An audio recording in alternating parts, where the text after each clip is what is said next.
Dear viewers, সাম্প্রতিক বিষয়াবলী, আন্তর্জাতিক নিরাপত্তা এবং ভূ নিরাপত্তা এবং ভূ রাজনীতি বিষয়ক অনুষ্ঠান the geopolitical show the chess বোর্ডে আপনাদের সকলকে স্বাগতম। আমি আপনাদের হোস্ট ফারহান ইন্তিশার। বাংলাদেশ এবং বহির্বিশ্বে ঘটে যাওয়া বিভিন্ন জিওপলিটিক্যাল ফিনোমেনা বা ভূ রাজনৈতিক যে সকল বিষয়াবলী এবং ঘটনা ঘটে চলছে তার একটি সিস্টেম্যাটিক এক্সপ্লেনেশন এবং একাডেমিক এবং এক্সপার্ট ভ্যালিডেশন আপনাদের সামনে প্রস্তুত করার জন্যই কিন্তু আমাদের শোটি গড়ে তোলা হয়েছে। আশা করি প্রতিটি এপিসোড থেকে আমরা সকলে কিছু না কিছু শিখে যেতে পারবো।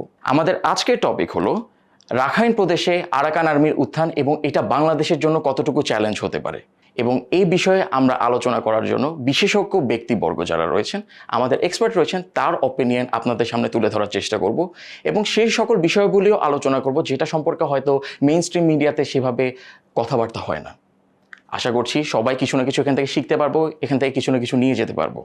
তবে মূল আলোচনায় আসার পূর্বে আমরা অবশ্যই এই বিষয়ে চ্ছোট্ট একটা ভিডিও দেখে আসি।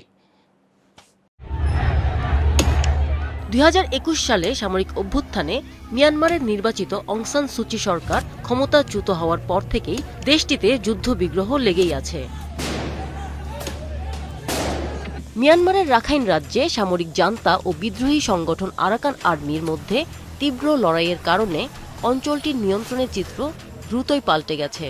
গত কয়েক মাসে মিয়ানমার জান্তা সরকারের সঙ্গে লড়াই করে রাখাইনের 80% বেশি এলাকা দখলে নিয়েছে বলে দাবি করেছে আরাকান আর্মি, বিশেষ করে বাংলাদেশ সীমান্তবর্তী মংডু, বুথিডং, রাথিডং, পলেটোয়া এলাকা। আরাকান আর্মি রাখাইনের 17টির মধ্যে 14টি টাউনশিপ দখল করেছে। আরাকান আর্মি মংডু টাউনশিপ দখলের পর মিয়ানমার বাংলাদেশের 270 কিলোমিটার দীর্ঘ সীমান্তের মিয়ানমার অংশের সম্পূর্ণ নিয়ন্ত্রণ নিয়েছে।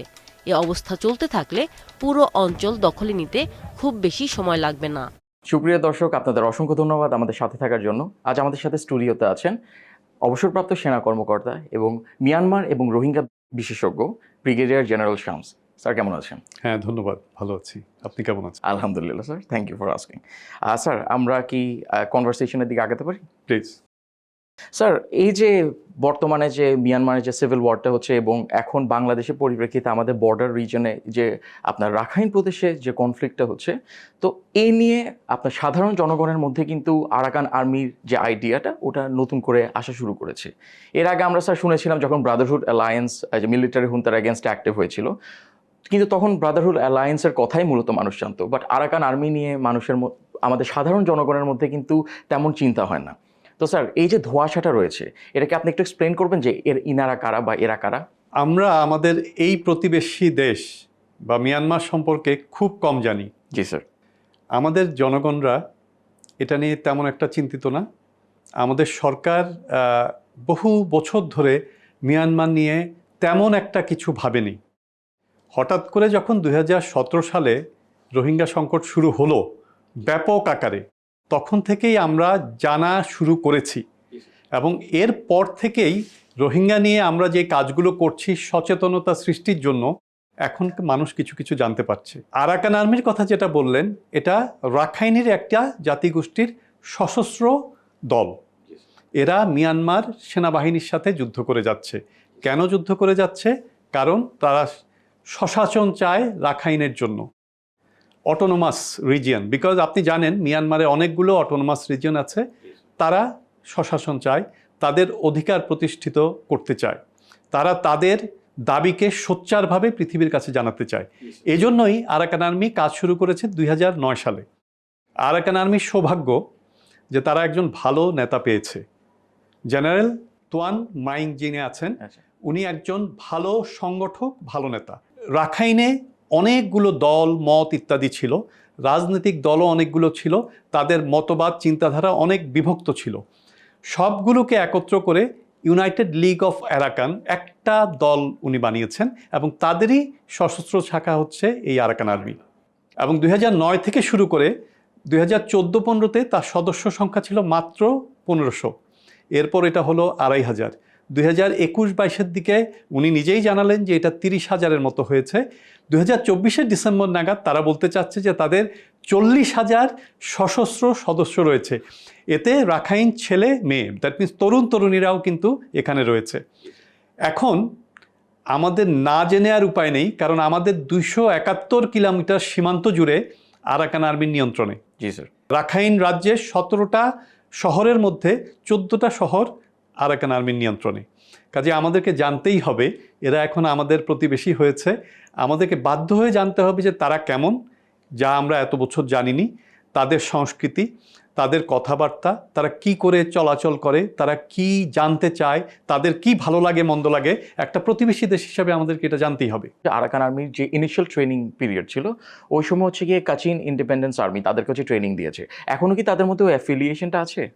অবশ্যই, বিকজ ওদের যেই সদর দপ্তর বা হেডকোয়ার্টার যেখানে তাদের জেনারেল আছে ওইটা লাইজাতে, কাচিনের। এবং শুরুর দিকেই তারা ট্রেনিং করেছে এবং ফাইট করেছে কাচিন ইন্ডিপেন্ডেন্ট আর্মির সাথে, MNDA এর সাথে, এবং ওদের সাথে মিলে তারা মিয়ানমার জান্তার সঙ্গে যুদ্ধ করেই কিন্তু তাদের যুদ্ধের যে পরিপক্কতা, এই পরিপক্কতা অর্জন করেছিল। এবং ওই পরিপক্কতা নিয়েই কিন্তু পরবর্তীতে 2023 সালের 1027 যেটা হলো, 3 ব্রাদারহুড অ্যালায়েন্স হলো, MNDA, তাং ন্যাশনাল লিবারেশন আর্মি এবং আরাকান আর্মি, এই তিনটা নিয়ে যখন তারা করলো, বিকজ তারা অ্যানালাইসিস করে দেখেছে যে কেন বারবার এতগুলো জাতিগত সশস্ত্র সংগঠন মিয়ানমার সেনাবাহিনীর কাছে মার খাচ্ছে, তখন তারা দেখলো যে তাদের ইউনিটির অভাব, একতার অভাব। যখনই তারা ঐক্যবদ্ধ হয়ে গেল তখনই আমরা ফলাফল দেখতে পেলাম যে তারা একের পর এক রাজ্য জয় করছে এবং মিয়ানমার আর্মির হাত থেকে তাদের জায়গাগুলো ছিনিয়ে নিচ্ছে। মিয়ানমারের যে মিলিটারি হুন্তা তারা যে 2021 সালে যে আপনার পাওয়ার নিজেদের হাতে তুলে নিল, তো তখন থেকে যে একটা সিভিল ওয়ার চলছে আপনার মিয়ানমারে, তো সেক্ষেত্রে স্যার আরাকান আর্মির অবদান কতটুকু সেই সিভিল ওয়ারটাতে? 2020 মার্চে অং সান সুচির সরকার আরাকান আর্মিকে ব্ল্যাকলিস্টেড করে একটা সন্ত্রাসী সংগঠন হিসাবে। সো আরাকান আর্মির ULA কিন্তু ইলেকশনে পার্টিসিপেট করার তখন যোগ্যতা ছিল না। পরবর্তীতে জান্তা তাদেরকে এই লিস্ট থেকে নাম কেটে বের করে দেয়। 2020 সালের পরবর্তী 2021 সালে যখন জান্তা ক্ষমতা নেয়, তখন রাখাইনে ইন্টারনেট ফ্যাসিলিটিস এবং সব ধরনের ফ্যাসিলিটিস ছিল এবং রাখাইনে আরাকান আর্মি স্বাধীনভাবে চলতে পারছিল। তারা তাদের সাংগঠনিক কার্যক্রম বাড়ানোর চেষ্টা করছিল। তারা চীন স্টেটের পলেতাও ওইসব জায়গাগুলোতেও তারা নিজেরা যাচ্ছিল এবং এই কাজগুলো তারা স্বাচ্ছন্দ্যে করছিল এবং মিয়ানমার সেনাবাহিনী তাদেরকে কোনোই বাধা দেয়নি। এবং PDF যেটা গঠন করেছে NUG, ওই PDFেও কিন্তু তখন আরাকান আর্মির কোনো সমর্থন ছিল না। পরবর্তীতে যখন আরাকান আর্মির তাদের যে আগ্রাসী যে কার্যক্রমগুলোতে যখন মিয়ানমার সেনাবাহিনী বাধা দেওয়া শুরু করলো, তখনই মিয়ানমার সেনাবাহিনীর সাথে তাদের একটা সংঘর্ষের সূচনা হলো এবং এরপর থেকেই তারা মিয়ানমার সেনাবাহিনীর বিরুদ্ধে যুদ্ধ করে যাচ্ছে। এবং সবশেষে 2023 সালের অক্টোবরে যেটা শুরু হলো, এরপর থেকে তারা সংগঠিত হয়ে গেল এবং একের পর এক চীন স্টেট থেকেই তাদের অগ্রযাত্রা, এবং জানুয়ারির দিকে তারা রাখাইনে ঢুকে রাখাইনের একটা একটা করে জায়গা দখল করা শুরু করলো। রোহিঙ্গা আমরা ডায়াসপোরাই বলি, যে বাংলাদেশে যারা রেফিউজি হিসেবে আছে অথবা তাদের যে অন্যান্য ডায়াসপোরা আছে, এবং মিয়ানমারেও যে রোহিঙ্গারা রয়েছে, আরাকান আর্মি সম্পর্কে তাদের পারসেপশনটা কি? এদের একটা ঐতিহাসিক বিদ্বেষ এবং ঘৃণা আছে, যেটা দ্বিতীয় বিশ্বযুদ্ধের সময় থেকেই চলছে এবং কিছু সময় তার আগের থেকেও। জাতিগতভাবে তারা একসঙ্গে ছিল, বাট দ্বিতীয় বিশ্বযুদ্ধের সময় রোহিঙ্গারা সাপোর্ট করেছিল ব্রিটিশদেরকে, রাখাইনরা সাপোর্ট করেছিল জাপানিদেরকে, এবং তখন ভীষণ হতাহতের ঘটনা হয়েছে যুদ্ধের পরে। কারণ এক সময় আপনি জানেন যে আরাকান ব্যাটল অফ আরাকান একটা যুদ্ধ হয়েছিল বুথিডং রাথিডং ওই এলাকাতে, এবং জাপানিরা প্রথমে ব্রিটিশদেরকে পরাজিত করে একদম বার্মা থেকে বের করে ভারতে নিয়ে গেছে। পরবর্তীতে যখন উল্টো স্রোত যখন হলো, ব্রিটিশরা যখন শক্ত হলো এবং পুনরায় জাপানদেরকে আক্রমণ করলো, তখন ব্রিটিশরা ব্যাটল অফ আরাকান দিয়ে শুরু করেছে। এবং battle of Arakan is was a fierce battle. ব্রিটিশদেরও পরিকল্পনা ছিল স্ট্রং, জাপানিরাও কখনোই ছাড়তে চাচ্ছিল না। কাজেই ব্যাটল অফ আরাকানে আমরা ক্লিয়ার হয়ে যেতে পারি আরাকানের টেরেইন সম্পর্কে, আরাকানের রেজিলিয়েন্স সম্পর্কে, এবং ওখানে যেই জিনিসগুলো হয়েছে ওইটা সম্পর্কে আমরা জানতে পারি। এবং যেই ওই সময় থেকেই রোহিঙ্গা এবং রাখাইনের যে সম্পর্ক, ওই সম্পর্কটার চিট ধরে এবং আরও খারাপ যায়। এবং পরবর্তীতে রাখাইনদেরকে মিয়ানমার জান্তা ওরা সমর্থন দেয় এছাড়া মা বাথা যেই ওশিনোইরাথু যাকে বলা হতো যে বৌদ্ধ বিন লাদেন, সেও যে রোহিঙ্গাদের বিরুদ্ধে যে কট্টর একটা প্রচারণামূলক অভিযান চালায়, এতে কিন্তু ঘৃণা এবং তিক্ততা দুই সম্প্রদায়ের ভিতর বেড়ে যায়। স্যার, খুব রিসেন্টলি দেখেছিলাম যে আরাকান আর্মির একটা ইন্টারভিউ নেওয়া হয়েছিল খুব সম্ভবত।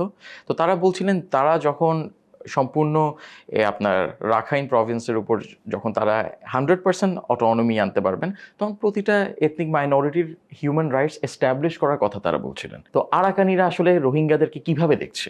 রোহিঙ্গাদেরকে কেন খারাপভাবে দেখছে বা ভালোভাবে কেন দেখছে না, প্রথমে যদি আমরা জিনিসটা দেখি, একসময় আরাকানে কিন্তু রোহিঙ্গা এমপি ছিল, তারা শিক্ষিত ছিল, তারা কিন্তু এখন আর নেই।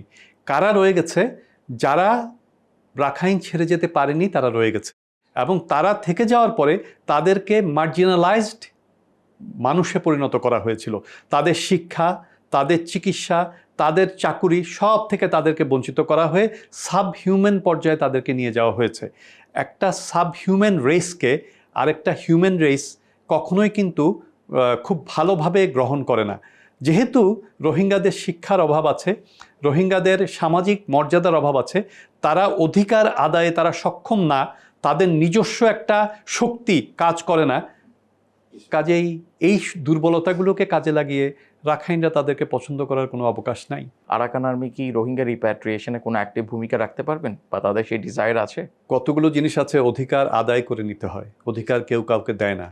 আরাকান আর্মির কোনো দিনই ডিজায়ার থাকবে না যদি ওরা রোহিঙ্গাদেরকে না নিয়ে থাকতে পারে, কিন্তু তাদেরকে মনে রাখতে হবে যে তারা যদি রাখাইনে নিজেদেরকে প্রতিষ্ঠা করে একটা রাজনৈতিক দল হিসাবে, যদি মিয়ানমার সেনাবাহিনী বা মিয়ানমার সরকার তাদেরকে ওই সুযোগ দেয়, তারা যদি স্বশাসন পায়, তাহলে তাদেরকে আন্তর্জাতিক স্বীকৃতির প্রয়োজন হবেই। এবং আরাকান আর্মির জন্য যেই পদগুলো খোলা আছে লজিস্টিক সাপোর্টের জন্য বা যে কোনো ধরনের সুবিধার জন্য, বাংলাদেশ হচ্ছে একটা সুবর্ণ সুযোগ। এত ভালো সমর্থন বাংলাদেশ থেকে যেটা পাবে, আরাকান আর্মি অন্য কোনো দেশ থেকে পাওয়ার সম্ভাবনা নেই। কারণ আরাকান আর্মির একদিকে রয়েছে চীন স্টেট, চীন স্টেটের সাথে ভারত থেকে তারা কিছু সহযোগিতা পায়। ভারতের 7 সিস্টারও কিন্তু সাহায্যের জন্য নির্ভরশীল বলেই কালাদান মাল্টিমোডাল প্রজেক্ট চালু করতে হচ্ছে, বাংলাদেশের ভিতর দিয়ে ট্রানজিটের ব্যবস্থা করছে ভারত সরকার। তো তারা নিজেদের সমস্যা মেটাতেই পারছে না, তারা আরাকান আর্মিকে কতটুকু সমর্থন দেবে? ওদিক থেকে আমাদের কক্সবাজার হচ্ছে একটা থ্রাইভিং ইকোনমি একটা এলাকা, পর্যটন এলাকা, এখান থেকে যে কোনো সময় তারা সমর্থন পেতে সক্ষম। সো তাদেরকে চিন্তা করতে হবে যে বাংলাদেশকে তাদের কাছেই রাখতে হবে। এছাড়া তাদের আর কি অপশান রয়েছে? পেছনে রয়েছে মিয়ানমার সরকার। ওরা যদি কখনো সমর্থন না দেয়, যেমন এখন মিয়ানমার সেনাবাহিনী 4 কাট স্ট্র্যাটেজির মতো করে তাদের সাপ্লাই বন্ধ করে রেখেছে। আরাকানে একটা সাইলেন্ট দুর্ভিক্ষ চলছে, কিন্তু চালের দাম অসম্ভব বেড়ে গেছে। ওরা খুব সিম্পল জীবনযাপন করে, ওদের চাল ওদের দরকার, বিকজ ওরা চাল পছন্দ করে, ওদের মূল খাদ্য হচ্ছে ভাত। বাট ওখানে এত দাম হয়ে গেছে যে তাদের জীবনযাত্রা দুরূহ হয়ে গেছে, এবং এই জন্যই তো মানবিক সহায়তা দেওয়ার কথা উঠেছে। সো আরাকান আর্মিকে যদি আন্তর্জাতিক স্বীকৃতি পেতে হয়, একটা রাজনৈতিক দল হিসেবে থাকতে হয়, তাহলে রাজনৈতিক দল এবং একটা দেশের সরকার পরিচালনায় যেই ধরনের যোগ্যতা দরকার, ওই ধরনের যোগ্যতা স্বীকৃতি এবং তা অর্জন করতে হলে আরাকান আর্মিকে এই ধরনের কোনো কার্য গ্রহণ করতে হবে যা আন্তর্জাতিকভাবে গ্রহণযোগ্য, এবং রোহিঙ্গাদেরকে ফিরিয়ে নেওয়ার মাধ্যমেই কিন্তু তারা এটা অর্জন করতে পারে। এবং এটা সম্ভব, রোহিঙ্গাদেরকে ফিরিয়ে নিয়ে সম্ভব যদি সদিচ্ছা থাকে, এবং যে ধরনের ক্যাম্পেইন করে রোহিঙ্গাদের বিরুদ্ধে বিদ্বেষ ছড়ানো হয়েছিল, একইভাবে রোহিঙ্গাদেরকে গ্রহণ করার জন্য মন মানসিকতার বা মনস্তাত্ত্বিক পরিবর্তনের দরকার আছে, যা এখন থেকেই শুরু করতে হবে। বেটার লেট দেন নেভার। বাংলাদেশের যেহেতু একদম বর্ডার ঘেঁষে তারা অবস্থান করেছে, তো সেক্ষেত্রে বাংলাদেশে তাদের প্রতি রিসেপশন প্লাস তাদের সঙ্গে communication, dialogue, whatever it may be, এটা কেমন হওয়া উচিত? আমাদের দেশের সীমান্তে, আমি বিজিবিতে ছিলাম, আমি ভারতীয় সীমান্তেও ছিলাম, মিয়ানমার সীমান্তেও ছিলাম। মিয়ানমার সীমান্তে তখন ছিল বর্ডার গার্ড পুলিশ, ওদেরকে বিজিপি বলে। তার আগে ছিল নাসাকা বাহিনী, যারা লিভ অফ দ্য ল্যান্ডে থাকতো। গ্র্যাজুয়ালি ওদের অনেক ইমপ্রুভমেন্ট হয়েছে। এখন এই 271 কিলো সীমান্ত হচ্ছে আরাকান আর্মির দখলে। এই পারে কারা আছে? আমাদের বিজিবি রয়েছে।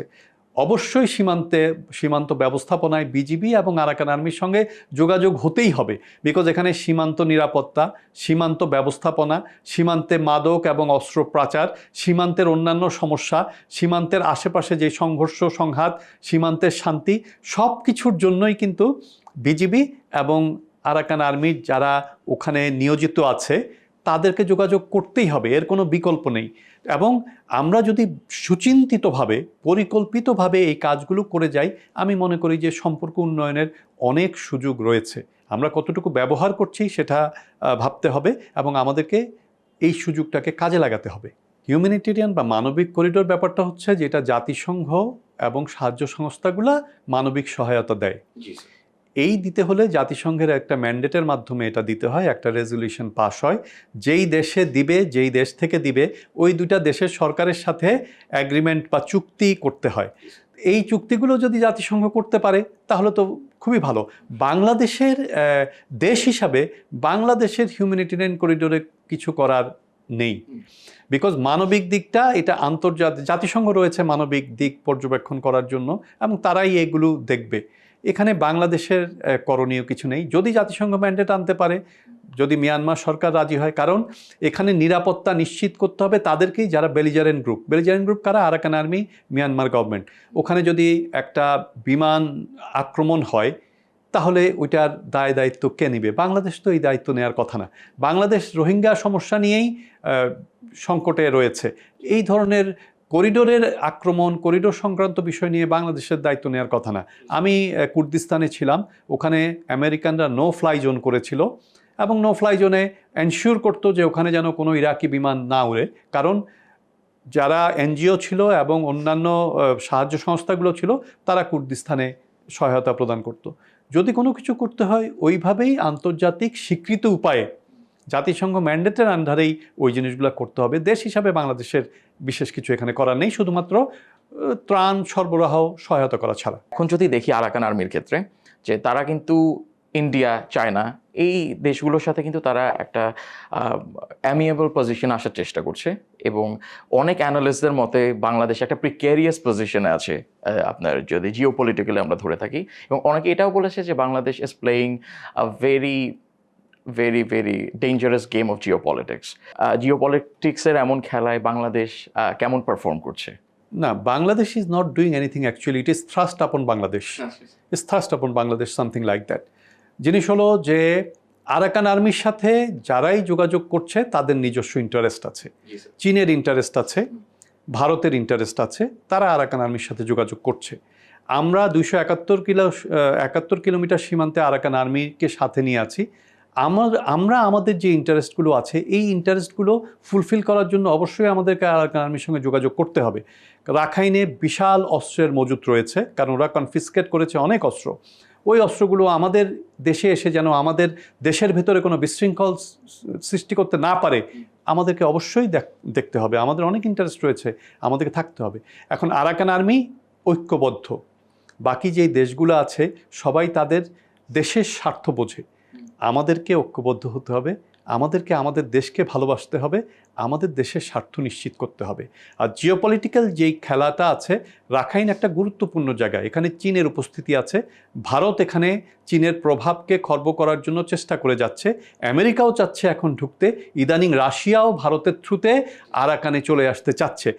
এতগুলো সুপার পাওয়ার যখন একটা জায়গার জন্য কন্টেস্ট করে, certainly that is geopolitically and geostrategically very important.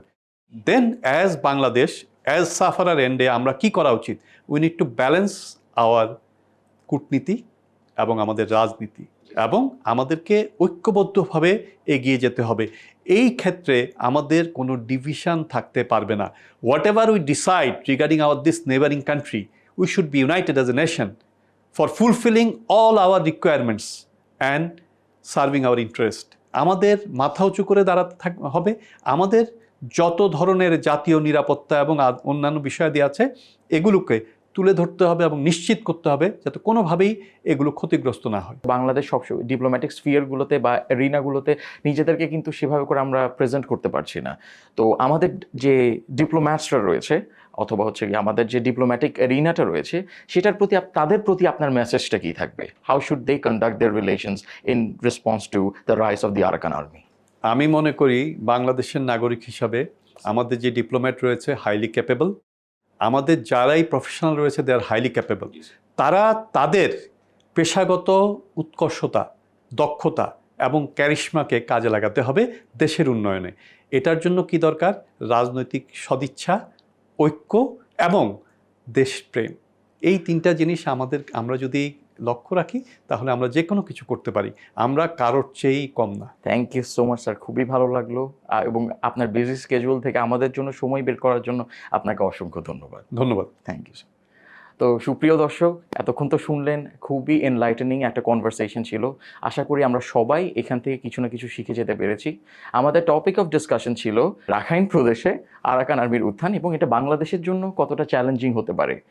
আশা করি আপনারা আমাদের অনুষ্ঠানটি পছন্দ করেছেন। যদি পছন্দ করে থাকেন অবশ্যই আমাদের পেজে লাইক এবং সাবস্ক্রাইব করবেন এবং আমাদের ভিডিওসগুলোতে কমেন্ট করবেন এবং আগামী এপিসোডে আসার জন্য আপনাদের সকলের আমন্ত্রণ রইল এবং অনুরোধ করব আমাদের পেজের সাথে টিউনড ইন থাকতে। Until next time.